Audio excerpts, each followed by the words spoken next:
அதனால் இதை முதல்ல செய்வோம், அதுக்கப்புறம் அவங்க லைஃப் நல்லாயிருக்கும். இவனுக்கு ஏதாவது என்ன சொல்கிறாங்கப்போ அதை பண்ணி அவ்வளோதான்.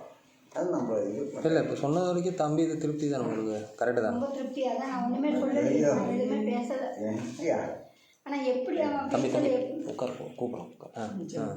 ஃப்யூச்சரில் எப்படி இது பண்ண போகிறான்றதான் எனக்கு தெரியல.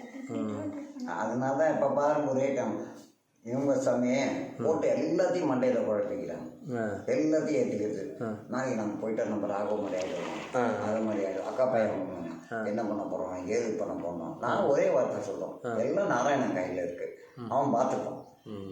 இப்போ எனக்கு கடவுள் கொடுத்து நான் இப்போவும் சொல்கிறேன், நாராயணன் மூலமாக உங்களுக்கு அறிமுகம் கட்டினால இப்போ இதை பண்ணலான்னு சொல்கிறது கூட நாராயணாக்குள்ளாலும் நடந்துருக்கு. அவ்வளோதான் நான் சொல்கிறது. சரி, இந்நாள் வரைக்கும் சரி நாராயணன். ஆனால் நாராயணன் என்னதான் இருந்தாலும் உங்களை மாதிரி இந்த மாதிரி அறிவுரை கொடுத்தாதான் அது சரியாகுன்றது எனக்கு நல்லா இருந்துட்டு தெரிஞ்சு சரி ஆகிடும். அது 100% எனக்கு தெரியும். இப்போ சொன்னது வந்து தம்பி அப்படி தானே இருக்காப்புல? 100% அப்படி தான் இருக்காப்புல.